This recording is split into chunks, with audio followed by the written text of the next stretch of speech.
नमस्कार। आज मैं सुना रही हूँ इस्मत चुगताई की कहानी भाभी। भाभी ब्याह कर आई थी तो मुश्किल से 15 बरस की होगी। बढ़वार भी तो पूरी नहीं हुई थी। भैया की सूरत से ऐसी लरजती थी जैसे कसाई से बकरी, मगर साल भर के अंदर ही वो जैसे मुंह बंद कली से खिलकर फूल बन गई। आंखों में हिरनी जैसी वहशत दूर होकर गरूर और शरारत भर गई। भाभी आज़ाद फिजा में पली थी, हिरनियों की तरह कुलांचे भरने की आदी थी, मगर ससुराल और मैका दोनों तरफ से उन पर कड़ी निगरानी थी। और भैया की भी यही कोशिश थी कि अगर जल्दी से जल्दी उसे पक्की गृहस्थन न बना दिया गया तो भी बड़ी बहन की तरह कोई गुल खिलाएगी। हालांकि वो शादीशुदा थी, लिहाजा उसे गृहस्थन बनाने पर जुट गए। 4-5 साल के अंदर भाभी को घिस घिसा कर वाकई सबने गृहस्थन बना दिया। 2-3 बच्चों की माँ बनकर भद्दी और ठुस हो गई। अम्मा उसे खूब मुर्गी का शोरबा, गोंद सटूरे खिलाती, भैया टॉनिक पिलाते और हर बच्चे के बाद वो 10-15 पाउंड बढ़ जाती। आहिस्ता आहिस्ता उसने बनना संवरना छोड़ ही दिया। भैया को लिपस्टिक से नफरत थी। आंखों में काजल और मस्करा देखकर वो चिढ़ जाते। भैया को बस गुलाबी रंग पसंद था या फिर लाल। भाभी ज़्यादातर गुलाबी या सुर्ख कपड़े पहना करती थी। गुलाबी साड़ी पर सुर्ख ब्लाउज या कभी गुलाबी के साथ हल्का गहरा गुलाबी।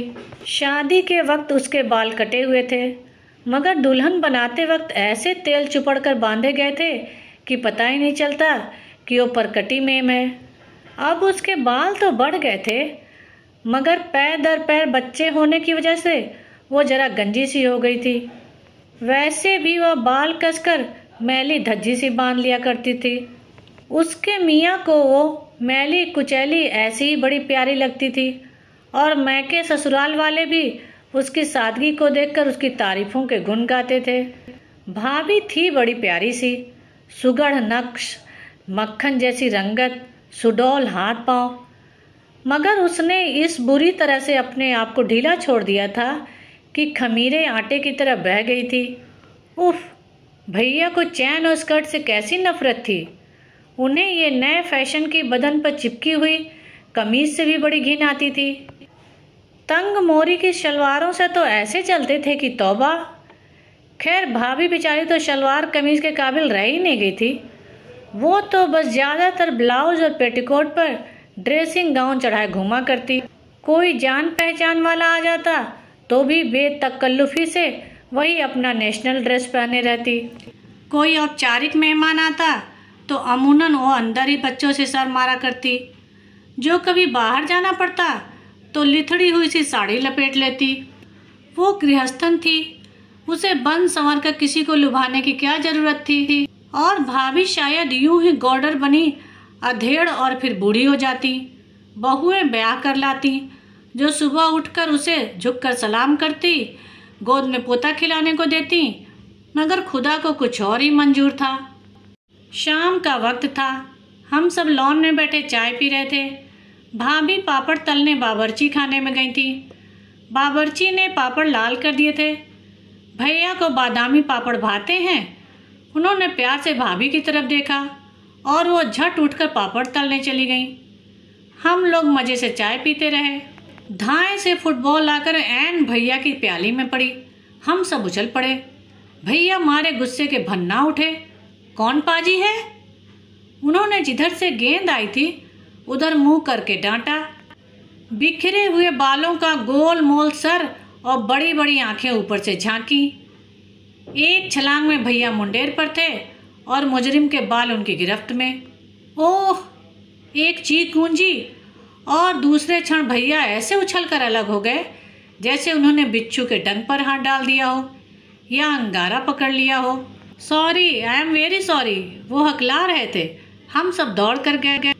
देखा तो मुंडेर के उस तरफ एक दुबली नागिन सी लड़की सफ़ेद ड्रेन टाइप और नींबू के रंग का स्लीवलेस ब्लाउज पहने अपने बालों में पतली पतली उंगलियां फेरकर खिसियानी हंसी हंस रही थी।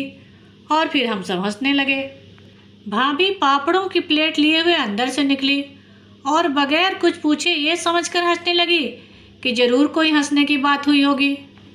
उसका ढीला ढाला पेट हंसने से फुदकने लगा और जब उसे मालूम हुआ कि भैया ने शबनम को लड़का समझकर उसके बाल पकड़ लिए तो और भी जोर जोर से कह लगाने लगी। कई पापड़ के टुकड़े घास पर बिखर गए। शबनम ने बताया कि वो उसी दिन अपने चचा खालिद जमील के यहाँ आई है। अकेले जी घबराया तो फुटबॉल ही लुढ़काने लगी जो इत्तफाकन भैया की प्याली पर आ कूदी। शबनम भैया को अपनी तीखी मस्कारा लगी आंखों से घूर रही थी। भैया मंत्र मुग्ध सन्नाटे में उसे तक रहे थे। एक करंट उन दोनों के दरमियान दौड़ रहा था। भाभी इस करंट से कटी हुई जैसे कोसों दूर खड़ी थी। उसका फुदकता हुआ पेट सहम कर रुक गया। हंसी ने उसके होठों पर लड़खड़ाकर दम तोड़ दिया। उसके हाथ ढीले हो गए। प्लेट के पापड़ घास पर गिरने लगे। फिर एकदम वो दोनों जाग पड़े और ख्वाबों की दुनिया से लौट आए। शबनम फुदक कर मुंडेर पर चढ़ गई। आइए चाय पी लीजिए। मैंने ठहरी हुई फिजा को धक्का देकर आगे खिसकाया। एक लचक के साथ शबनम ने अपने पैर मुंडेर के उस पार से इस पार झुलाए।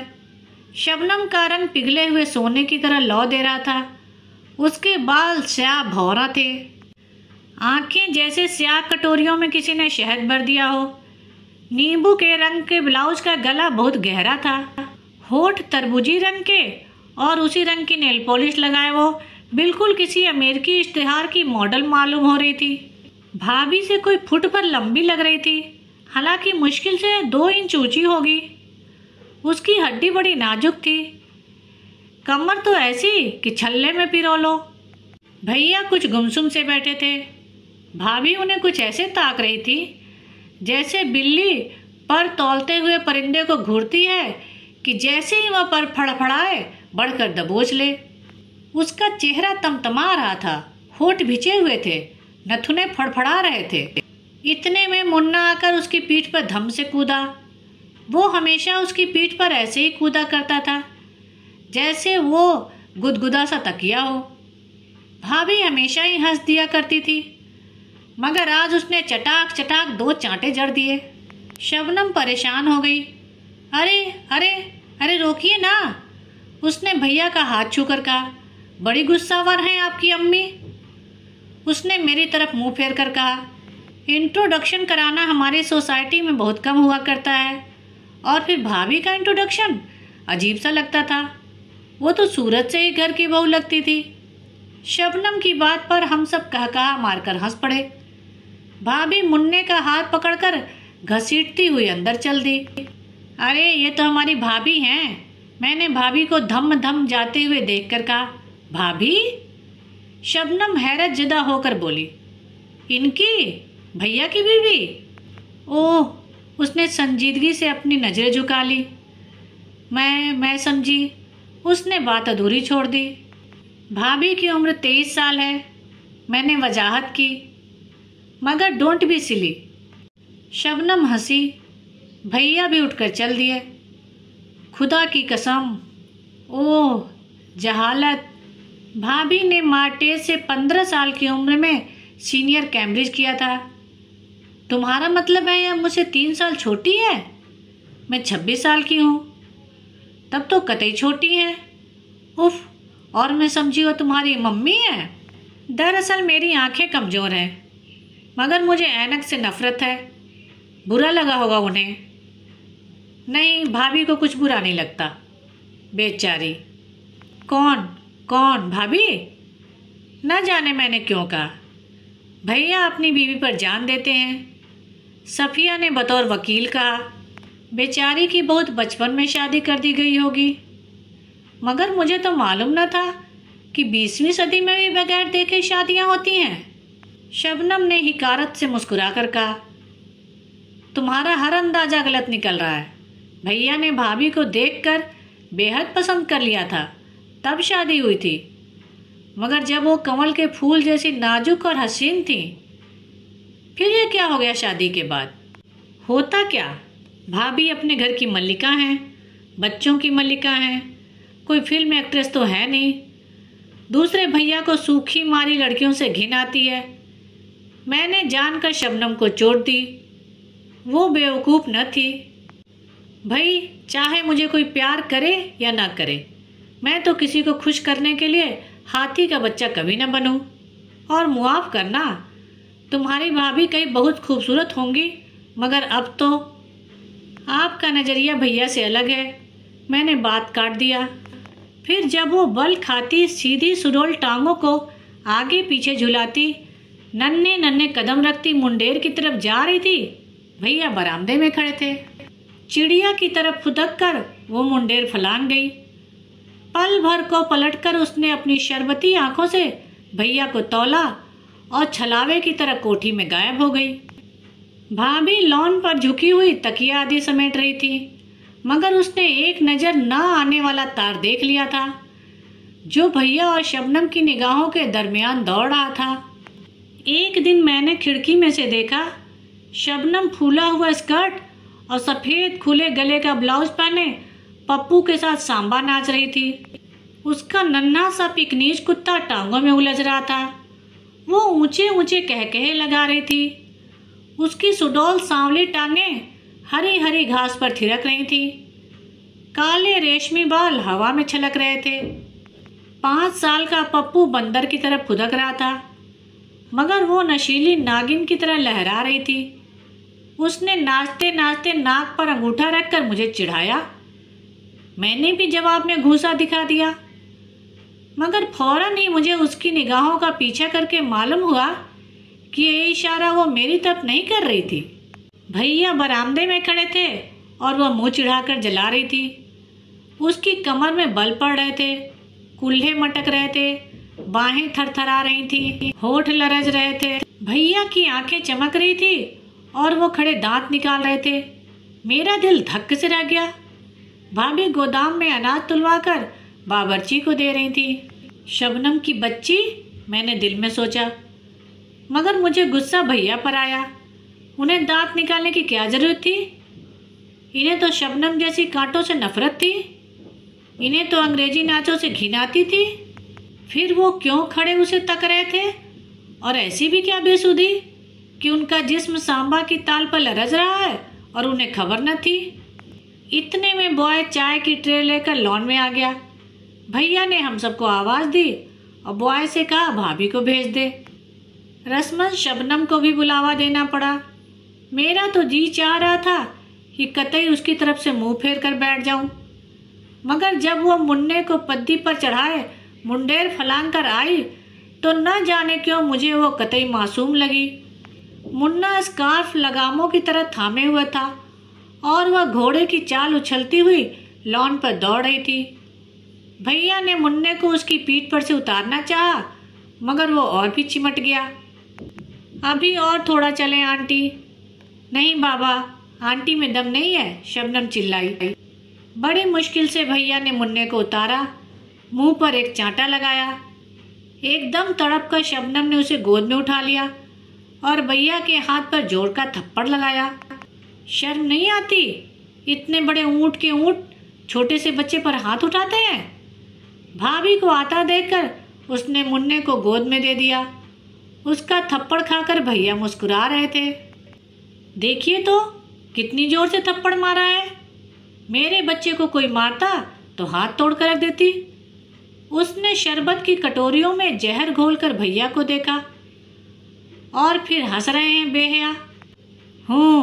दम भी है जो हाथ तोड़ोगी। भैया ने उसकी कलाई मरोड़ी। वो बल खाकर इतनी जोर से चीखी कि भैया ने कांप कर उसको छोड़ दिया और वो हंसते हंसते जमीन पर लौट गई। चाय के दरमियान भी शबनम की शरारतें चलती रही। वो बिल्कुल कमसिन छोकरियों की तरह चुगलें कर रही थी। भाभी गुमसुम बैठी थी। आप समझे होंगे शबनम के वजूद से डरकर उन्होंने अपनी तरफ तवज्जो देने शुरू कर दी होगी। जी नहीं, वो तो पहले से ज़्यादा मैली रहने लगी, पहले से ज़्यादा खाती। हम सब तो हंस ज़्यादा रहे थे, मगर वो सर झुकाए निहायत तन्मयता से केक उड़ाने में मशरूफ थी। चटनी लगा लगा कर भजिया निकल रही थी। सिके हुए तोसों पर ढेर सा मक्खन लगा लगा कर खाए जा रही थी। भैया और शबनम को देख देख कर हम सभी परेशान थे।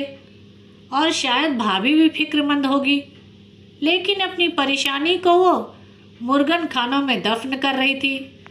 उन्हें हर वक्त खट्टी डकारें आया करती, मगर वो चूरन खा खा कर पुलाव कोरमा हजम करती। वो सहमी सहमी नज़रों से भैया और शबनम को हंसता बोलता देखती। भैया तो कुछ और भी जवान लगने लगे थे।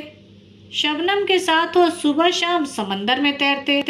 भाभी अच्छा भला तैरना जानती थी, मगर भैया को स्विमिंग सूट पहने औरतों से सख्त नफरत थी। एक दिन हम सब समंदर में नहा रहे थे। शबनम 2 धज्जियां पहने नागिन की तरह पानी में बल खा रही थी। इतने में भाभी, जो देर से मुन्ने को पुकार रही थी, आ गई। भैया शरारत के मूड में तो थे ही। दौड़कर उन्होंने पकड़ लिया और हम सब ने मिलकर उन्हें पानी में घसीट लिया। जब से शबनम आई थी, भैया बहुत शरारती हो गए थे। एकदम से वो दांत किचकिचाकर भाभी को हम सबके सामने भींच लेते, उन्हें गोद में उठाने की कोशिश करते, मगर वो उनके हाथों से बोंबल मछली की तरह फिसल जाती। फिर वो खिसियाकर रह जाते, जैसे कल्पना में वो शबनम को ही उठा रहे थे, और भाभी लज्जित होकर फौरन पुडिंग या कोई अन्य मज़ेदार डिश तैयार करने चली जाती। उस वक्त जो उन्हें पानी में धकेला गया तो वह गठरी की तरह लुढ़क गई। उनके कपड़े जिस्म पर चिपक गए और उनके जिस्म का सारा भौंडापन भयानक तरीके से उभर आया। कमर पर जैसे किसी ने रजाई लपेट दी थी। कपड़ों में वो इतनी भयानक नहीं मालूम होती थी। मेरे भी तो 4 बच्चे हैं, मेरी कमर तो डनलप पिल्लों का गद्दा नहीं बनी, उन्होंने अपने सुडौल जिस्म को ठोंक बजाकर कहा। और भाभी मुंह थुथाए भीगी मुर्गी की तरह पैर मारती, झुरझुरियाँ लेती, रेत में गहरे गहरे गड्ढे बनाती, मुन्ने को घसीटती चली गई। भैया बिल्कुल बेतवज्जो होकर शबनम को पानी में डुबकियाँ देने लगे। जब नहा कर आए तो भाभी सर झुकाए खुबानियों के मुरब्बे पर क्रीम की तह जमा रही थी। उनके होठ सफ़ेद हो रहे थे और आंखें सुर्ख थीं। गटारचे की गुड़िया जैसे मोटे मोटे गाल और सूजे हुए मालूम हो रहे थे। लंच पर भाभी बेइंतहा गमगीन थी, लिहाजा बड़ी तेज़ी से खुबानियों का मुरब्बा और क्रीम खाने में जुटी हुई थी। शबनम ने डिश की तरफ देखकर ऐसे फरेरी ली जैसे खुबानियाँ ना हो, सांप बिच्छू हो। जहर है जहर, उसने नफासत से ककड़ी का टुकड़ा कुतरते हुए कहा, और भैया भाभी को घूरने लगे, मगर वो शपाशप मुरब्बा उड़ाती रही। हद है, उन्होंने नथुने फड़का कर कहा। भाभी ने कोई ध्यान न किया और करीब करीब पूरी डिश पेट में उड़ेल ली। उन्हें मुरब्बा शोरबा खाते देखकर ऐसा मालूम होता था जैसे मारे ईर्ष्या द्वेष के तूफान को रोकने के लिए बंद बांध रही हो। खुदा के लिए बस करो, डॉक्टर भी मना कर चुका है, ऐसा भी क्या चटोरापन, भैया ने कह ही दिया। मोम की दीवार की तरह भाभी पिघल गई। भैया का नश्तर चर्बी की दीवारों को चीरता हुआ ठीक दिल में उतर गया। मोटे मोटे आंसू भाभी के फूले हुए गालों पर फिसलने लगे। सिसकियों ने जिस्म के ढेर में जलजला पैदा कर दिया। दुबली पतली और नाजुक लड़कियां किस लतीफ़ और सुहाने अंदाज में रोती हैं, मगर भाभी को रोते देखकर बजाय दुख के हंसी आती थी, जैसे कोई रूई के भीगे हुए ढेर को डंडों से पीट रहा हो। वो नाक पोंछती हुई उठने लगी, मगर हम लोगों ने रोक लिया और भैया को डांटा। खुशामद करके वापस उन्हें बिठा लिया। बेचारी नाक सुड़काती बैठ गई, मगर जब उन्होंने कॉफ़ी में 3 चम्मच शक्कर डालकर क्रीम की तरफ हाथ बढ़ाया तो एकदम ठिठक गई। सहमी हुई नज़रों से शबनम और भैया की तरफ देखा। शबनम बमुश्किल अपनी हंसी रोके हुए थी, भैया मारे गुस्से के रुआंसे हो रहे थे। वो एकदम भन्ना कर उठे और जाकर बरामदे में बैठ गए। उसके बाद हालात और बिगड़े। भाभी ने खुल्लम खुल्ला ऐलाने जंग कर दिया। किसी जमाने में भाभी का पठानी खून बहुत गर्म था, जरा सी बात पर हाथापाई पर उतर आया करती थी, और बराहा भैया से गुस्सा होकर बजाय मुंह फुलाने के वो खूंखार बिल्ली की तरह उन पर टूट पड़ती, उनका मुंह खसोट डालती, दांतों से गिरेबान की धज्जियां उड़ा देती। फिर भैया उन्हें अपनी बाहों में भींचकर बेबस कर देते और वो उनके सीने से लगकर प्यासी डरी हुई चिड़िया की तरह फूट फूट कर रोने लगती। फिर मिलाप हो जाता और झेपी खिसियानी और भैया के मुंह पर लगे हुए खुरोचों पर प्यार से टिंचर लगा देती, उनके गिरेबान को रफू कर देती और मीठी मीठी शुक्रगुजार आंखों से उन्हें तकती रहती। ये तब की बात है जब भाभी हल्की फुल्की तितरी की तरह तर्रार थी, लड़ती हुई छोटी सी पश्चिमी बिल्ली मालूम होती थी। भैया को उन पर गुस्सा आने की बजाय और शिद्दत से प्यार आता, मगर जब उन पर गोश्त ने जिहाद बोल दिया तो बहुत ठंडी पड़ गई थी। उन्हें अव्वल तो गुस्सा ही ना आता था, अगर आता भी तो फौरन इधर उधर के काम में लगकर भूल जाती। उस दिन उन्होंने अपने भारी भरकम डील डॉल को भूलकर भैया पर हमला कर दिया। भैया सिर्फ उनके बोझ से धक्का खाकर दीवार से जा चिपके। रूई के गट्ठर को यूं लुढ़कते देखकर उन्हें सख्त घिन आई। न गुस्सा हुए न बिगड़े, उदास सर झुकाए कमरे से निकल भागे। भाभी वहीं पसर कर रोने लगी। बात और बढ़ी और एक दिन भैया के साले आकर भाभी को ले गए। तुफैल भाभी के चचाजाद भाई थे। भैया उस वक्त शबनम के साथ क्रिकेट का मैच देखने गए हुए थे। तुफैल ने शाम तक उनका इंतजार किया, वो न आए तो मजबूरन भाभी और बच्चों का सामान तैयार किया।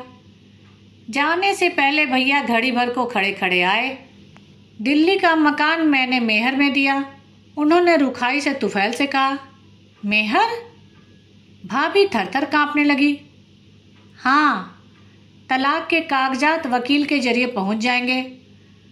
मगर तलाक का जिक्र क्यों? इसी में बेहतरी है। मगर बच्चे? ये चाहे तो उन्हें ले जाएं, वरना मैंने बोर्डिंग में इंतजाम कर लिया है। एक चीख मारकर भाभी भैया पर झपटी, मगर उन्हें खसोटने की हिम्मत न हुई। सहम कर ठिठक गई और फिर भाभी ने अपने नारित्व की पूरी तरह बेआरुबाई करवा डाली। वो भैया के पैरों पर लौट गई, नाक तक रगड़ डाली। तुम मुझसे शादी कर लो, मैं कुछ न कहूँगी, मगर खुदा के लिए मुझे तलाक न दो। मैं यूं ही जिंदगी गुजार दूंगी, मुझे कोई शिकायत न होगी। मगर भैया ने नफरत से भाभी के थुल-थुल करते जिस्म को देखा और मुंह मोड़ लिया। मैं तलाक दे चुका, अब क्या हो सकता है? मगर भाभी को कौन समझाता? वे बिलबिलाए चली गई। बेवकूफ! तुफैल ने एक ही झटके में भाभी को जमीन से उठा लिया। गधी कहीं की, चल उठ! और वह उसे घसीटते हुए ले गए। क्या दर्दनाक समा था। फूट फूट कर रोने में हम भाभी का साथ दे रहे थे। अम्मा खामोश एक एक का मुंह तक रही थी। अब्बा की मौत के बाद उनकी घर में कोई हैसियत नहीं रह गई थी। भैया खुद मुख्तार थे, बल्कि हम सब के सरपरस्त थे। अम्मा उन्हें बहुत समझाकर हार चुकी थी। उन्हें इस दिन की अच्छी तरह खबर थी, मगर क्या कर सकती थी। भाभी चली गई। फिजा ऐसी खराब हो गई थी कि भैया और शबनम भी शादी के बाद हिल स्टेशन पर चले गए। 7-8 साल गुजर गए, कुछ ठीक अंदाजा नहीं। हम सब अपने अपने घरों की हुई। अम्मा का इंतकाल हो गया, आशियाना उजड़ गया, भरा हुआ घर सुनसान हो गया, सब इधर उधर उड़ गए। 7-8 साल आंख झपकते न जाने कहाँ गुम हो गए। कभी 1-2 साल में भैया की कोई खैर खबर मिल जाती। वो ज़्यादातर हिंदुस्तान से बाहर मुल्कों की चकफेरियों में उलझे रहे। मगर जब उनका खत आया कि वो मुंबई आ रहे हैं, तो भूला बिसरा बचपन फिर से जाग उठा। भैया ट्रेन से उतरे तो हम दोनों बच्चों की तरह लिपट गए। शबनम मुझे कहीं नजर न आई। उसका सामान उतर रहा था। जैसे ही भैया से उसकी खैरियत पूछने को मुड़ी, धप से एक वजनी हाथ मेरे पीठ पर पड़ा और कई मन का गर्म गर्म गोश्त का पहाड़ मुझसे लिपट गया। भाभी! मैंने प्लेटफॉर्म से नीचे गिरने से बचने के लिए खिड़की में झूल कर कहा। जिंदगी में मैंने शबनम को कभी भाभी ना कहा था। वो लगती भी तो शबनम ही थी, लेकिन आज मेरे मुंह से बेइख्तियार भाभी निकल गया। शबनम की फुहार उन चंद सालों में गोश्त और पोस्त का लोंदा कैसे बन गई? मैंने भैया की तरफ देखा।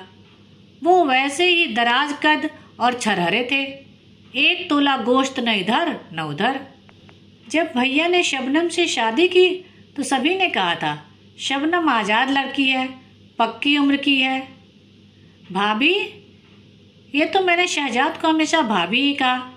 हाँ, तो शहजाद भोली और कमसिन थी, भैया के काबू में आ गई।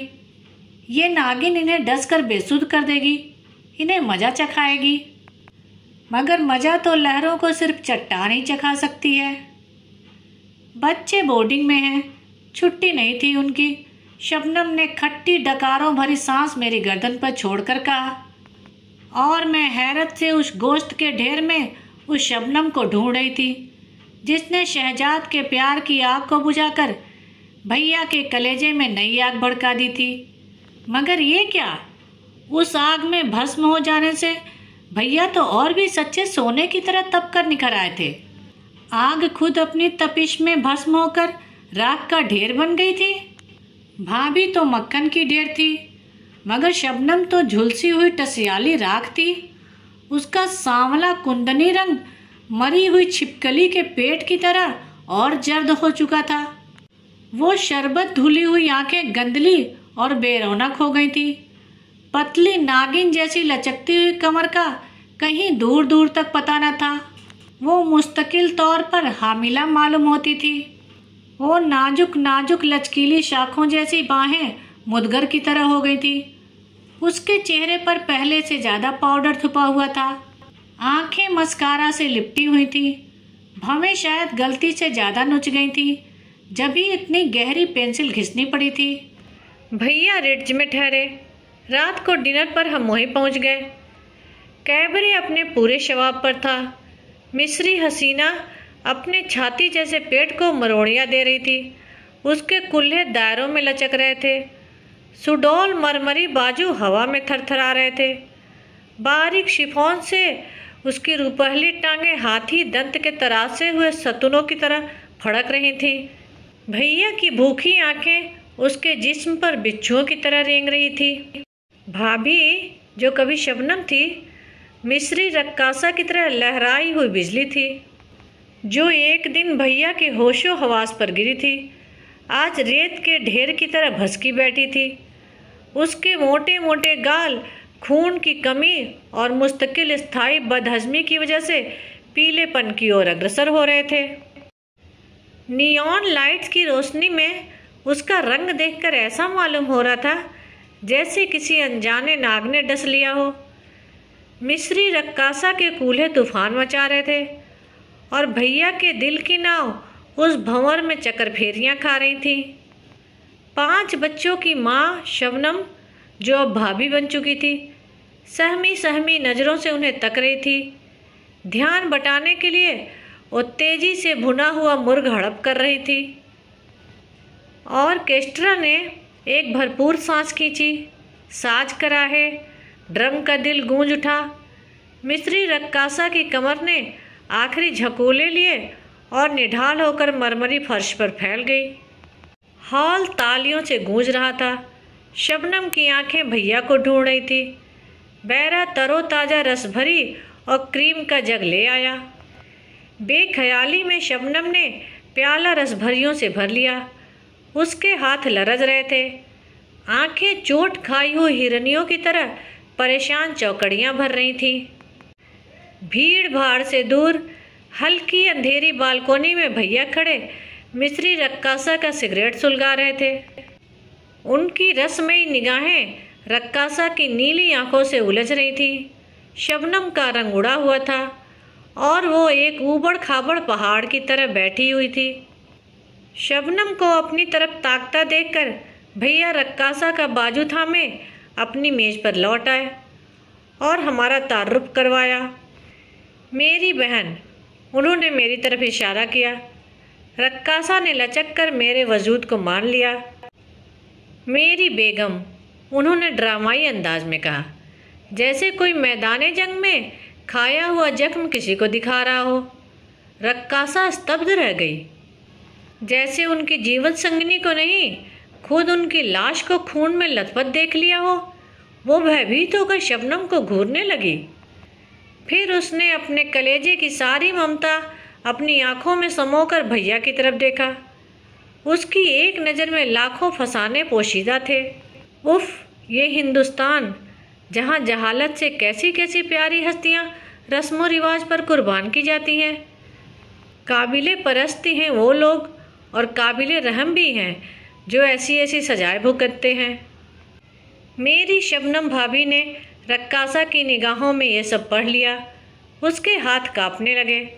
परेशानी छुपाने के लिए उसने क्रीम का जग उठाकर रसभरियों पर उड़ेल दिया और जुट गई।